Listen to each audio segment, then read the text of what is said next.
This is Ken Rosenfield. I'm speaking on behalf of Viva 365. And I'm going to give you a couple of tips and tricks that I've learned over the years and that I try to teach my fellows.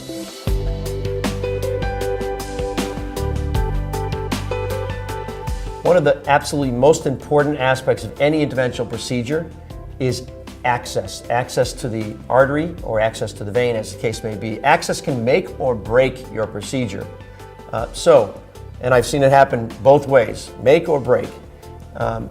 So I teach my fellows to unlearn what they've learned. Most of them have learned the access technique where you actually hold the 18-gauge needle and you advance it into the artery, palpating and watching.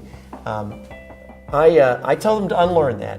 And the first thing I tell them is to make a little incision first in the skin, spread it nice and wide so you know that, God forbid, if you end up with some perisheath bleeding, that the bleeding will come out of the body and not accumulate underneath the skin.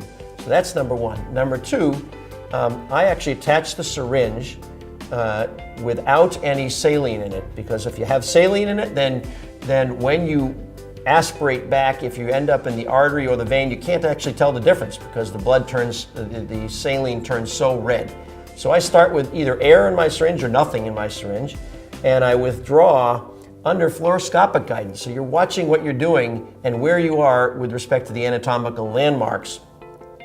And then you can actually feel, you're using all your senses, you can feel when you're in the vessel, you get backflow, and you're seeing it on the fluoroscopic image to know that you're in the right place.